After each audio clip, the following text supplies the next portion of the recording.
در قسمت مقاومت وجود نداره. مقاومت ما که معلومات اخیری می است که قماندان خالد امیری و حسیب هر دویشان در ایران پاسپورت می گرفتن تقریبا یک ماه پیش، هم 15 روز پیش. من بیخی دقیق اطلاع گرفتم، دوستا به ما گفتن که اینجا آمدن. یکی و دوم حقیقتش است که بین دو گروهی که تقریبا هم مفکوره هستند. من نمیخوایم چیز کنم، یکیش مفکوره دیگه داره که تجزیه است، یا بیرق ملی افغانستان قبول نمیشه، یا تبعیضی را که شما میبینین در قسمت زبان و لسان اینا.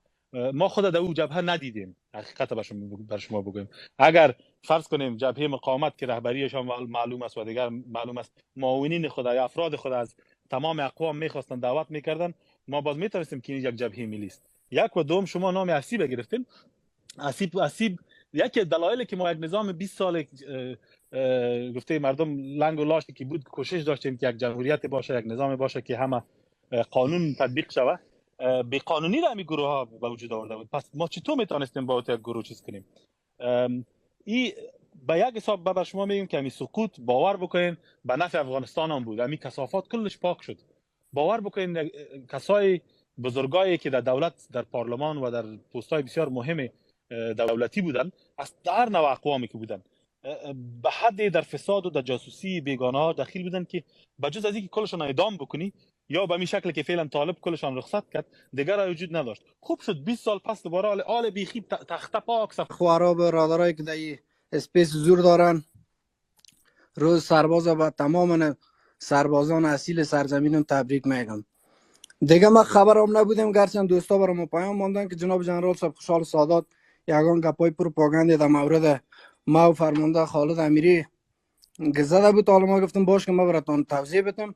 جناب جنرال صاحب، تو خودت یک جنرال مملکت بودی، تو خود از زمین بعد نمی جامعه تغذیه شدی، از زمین مملکت تو جنرالی را گرفتی. یک سوال دارم پیش از اینکه صاحب ما برات میگم و حالا جنرال هم که صاحب یگان گفتن، گپای من یک سوال دارم پروپاگاندا بسیار را که در ببخشید، مورد ما زده، خواهش ما میکنم بگیرید هم خواهش اصول هم میکنم اسپیس ما و حق قماندان صاحب دارین. خالد، ما و قماندان صاحب خالد درست. همیشه تصویری زنگ میزنیم، میبینیم که کی در کجا درست. است. ما جوانه هستیم امی که در این سوال ما بود، سرزمین امی از سوال ما بود تاجک، که ما پشتون، کجا هزاره، هستین ازبک شما؟ دفاع میکنیم و تا آخرین قدر خون ما در این سرزمین هستیم. بیرون برآمدن ننگ میدانیم، بیرون برآمدن بی عزتی میدانیم، بیرون برآمدن بی غیرتی میدانیم. کسی که بیرون برآمد از بخصوص از نظامیای پیشین افغانستان و در پیش ما چتیات نمیگم که خواهرای ما در گروه است، به صفت ایزک هستن. ایزک فهمیدی؟ جنرال خوشحال سادات، لطفاً گپایا و گویو کدر سرایی را بسکلان. بیا از این سرزمین هستی مثل مرد دم کنار همسنگرهای استاد، مثل مرد، مثل خالد امیری که نه جنرال بود نه واسطه داشت، امروز با دنیم کوپای ها مبارزه میکنه. تو یاوسرایی و کدرگویی را بسکلان. بنیمی کدرگویی و یاوسرایی و قوم پرستی هایتان زده وطن پارچه پارچه ساخته، تابکه ای کارایتان ادامه میکنه. با تو شرم از امی جناب غنی بابایت چرا بدگوییش میکنی؟ روزی بود در زیر پرچمش به امرش جنرال شدی، به امرش در چندین وزارت و در معینیت و در هر جای مقرر شدی. امروز با تو ننگ است که تو را بد میگی. اگر قد یک نفر در یک مسیر رفتی، اگر خوب بود بد بود، تا آخرین قدر خونت قطیش باش. لطفاً یاوسرایی نکنه. ما قوم پرست نیستیم. ما بدر کسی که قوم پرست است کافر است. تاجک، هزاره، ازبک، پشتون برادر ما، جان ماست. ما امروز به خاطر پنجشیر مبارزه نمیکنیم، به خاطر تمام مردم افغانستان مبارزه میکنیم. دیگه گپای یاوسرایی نزن و مرا خودت میشناسیم. جناب خالد امیری قماندان صاحب جبهه مقاومت هم بشناسید، هم نظام هم بود. بچه فیلم بازی نکو لطفاً. کل اقوام برادر ماست. دیگه کدام گفتنی ندارم. ما دیگه از لایف یک سوال ما دارم که این مسئله کمی حل شد. اونجا ما سوال دارم و اولا میاخیل من صاحب بفرما. سوال کردم شما فعلا در کجا هستین؟ فعلا جنرال من صاحب این گفتن که لحظه شما و خالد گوش که چه میگم بگیره. ما شماره واتساپ ما براتون میتم 3 ما و شما ویدیو کال میکنیم که تماما مردم ببینه. هر کسی که در هر جای بود خوشحال سادات باز امی شرطم است که ما ویدیو کال میکنم. باز خوشحال سادات مجبور از دون مشاره که از بان خدا بکشه بیادبی ما بگرد نه، اگر ما خواهش در میکنم کوپای ها نبودیم. بسیار گپ مخ خواهش زدن من به است جای به که مورد درباره مقاومتگر نزنیم. مقاومتگر شمشیر زنایی است که در مقابل 34 ولایت فعلا استاد شده مبارزه میکنه. دیگه گپ به جای به مورد نزنی. بچه فیلم بازی نکنی. خدا حافظتان. خدا حافظ. آقای قوای مرکز، ما خواهش من است که ما میخوایم به شما گوش بگیریم، همون که به جنرال صاحب ما گوش گوش گرفتیم. میگم میاخیل صاحب گوش ما میگم. یک سوال ما دارم. قانون گوش میگیریم که مجلستان کمی با قانون نزاکت مجلستان بله نقض میکنم. بله گفتم کلتان احترام داریم، کلم تک تکتان پیش ما قابل قدر است تشکر. کلتان. یک اما سوال بیادر یا و سرایی یک سوال کدر سرایی در مقابل قومم در مقابل یک مردم ما نکنه لطفا. تشکر. یک سوال دارم که جنرال صاحب پیشتر گفتن و بعض دیگه دوستا شما را متهم کردن که در تضعیف جمهوریت رول داشتین، افراد غیر مسلح داشتین، کوشش میکردین نظم برهم بزنین در کابل و شما بودین که امروز جمهوریت، شما و بسیاری از دیگه جنگ سالارا جنگ سالار نگو بیادر گوش که میاخیل صاحب کلش افتخار آفرینا بودن که دم وطن در چندین دهه بعد آزاد کردن. جنگ سالار گپش یک قوم یک حلقه خاصی است که جنگ سالار میگه. اینمی شمشیرزنایی بود که اینمی جنگ سالار اینا فعلا از هویت از ننگت از تاریخ دفاع میکنه. چرا هم صدای طالب میشه؟ چرا امروز شما بیرق طالب بالا میکنی؟ امروز کلتون در مجموع لابیگری طالب میکنه. بلیاس خدا تنها افغانستان مربوط به پنشیری میشه، مربوط به انترابی میشه. یک ذره سرتون از گریبانتون کنه 4 نفر جمع شده اینا یک سوال کلتون میشه میگه ما بعدا نه جنگ سالار هستیم، نه با قهرمان ما توهین کنه، نه با مجاهدینه که بعدا در چند ده جنگ کردن زحمت کشیدن. شما جنگ سالار نمو جنگ سالاری بود که گفتم جنگ نمیکردن وطن آزاد نمیکردن، حالا تخلصای کلت اوف اضافه میشد. بلیاس خدا. یک سوال دیگه میجه بیشتر گفتن ما نگفتیم جنگ سالار، ما چون بی‌طرفی و حفظ میکنیم، ولی اینجا بسیاری از سادات صاحب معین وزارت داخله بود، دکتر صاحب ننگیال هم در حکومت افغانستان کار کردن، ننگیال صاحب هم.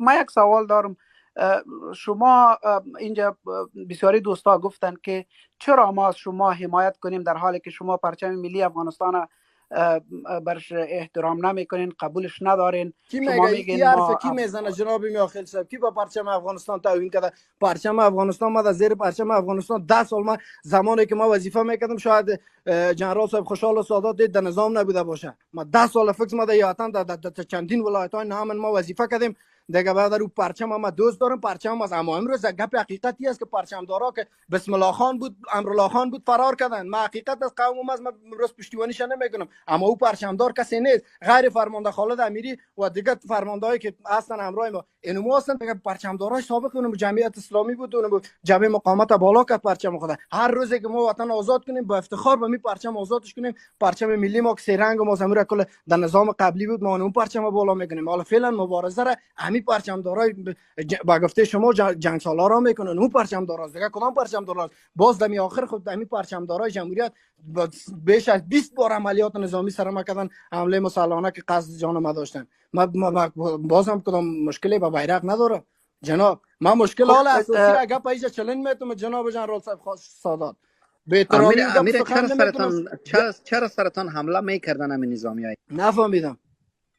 زما خواهش داده که تاسو استاد دغه بحث غواړو چې دوام ورکو بیا باید میاخیل صاحب محترم دا خو دا تاسو یو طرفه دا بحث کوي ګوره نه یو طرفه استاد تر اوسه کوي زما خواهش داده برادرم استاد زما خواهش داده که بحث یو طرفه به تر اوسه یو طرفه د 2 ساعته نه موږ سوال لرو، موږ خو هیڅ خبر نه کړې. موږ ته وایو چې دغه شل وارې پرتان نظامیان ولې درست دا پښتنه ما پښتنه وکړه لطفا اگه جواب بدین چرا میگه سر شما می حکومت پیشین همیشه شما تارگت بودین و حکم دستگیری شما به خاطر که از اینمی روزی ها خب بعد هم حلقه خاصی که هستن از اینمی جوانان مبارز و آزادی خواه از اینمی روزش میترسیدن که یا در مقابل ما استاد میشن و استادگی میکنن که یا کلش در بعد خود در مقابل جمهوریت درست از غنی شروع بمیم 4 تا کاسالیسش که خب غنی رئیس جمهور بود آقای قوه مرکز. شما یعنی از این ترس شما میگین آقای خوشحال سادات و نظام جمهوری خوشحال سادات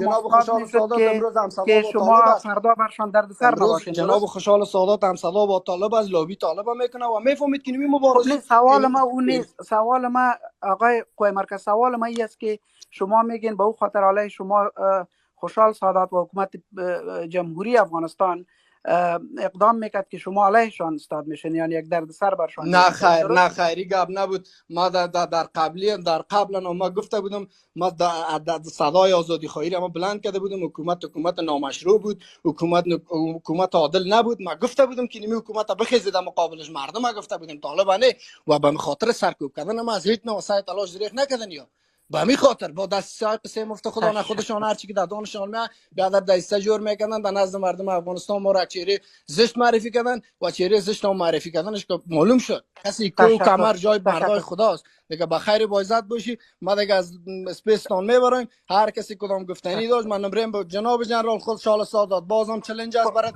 من میگم بگی تصویری زنگ بزنیم فهمیدی در پنشیر اینترنت قوی نه تو انستفلستی بچم تو انستفلستی. ما خواهش من است که بحث بسیار باید شخصی نشد. تا حال بحث شخصی نشده ولی آقای قوه مرکز اگر شما میخواین باشین بر شما عین وقتی که ما با جنرال صاحب و با دیگه مهمانای برنامه میتیم با شما میتیم. جنرال صاحب تاسو د خبرو په خبرګون کې تاسو د سیب قوه مرکز خبري واورید. جواب نه ورکوم. ډیر مننه ډاکټر صاحب ننګیال. مننه ډیره مننه جالب بحث و ډیر ښه وسو. خلک اته تریم سو خلک دی دوی پوي کې څوک په کومه لهجه باندې غږیږي. د افغانستان بدمرغي هم دغه و د بدمعشي کلچر فکر کوم باید پای ومومي په هر ځای کې وي په هر حالت کې وي.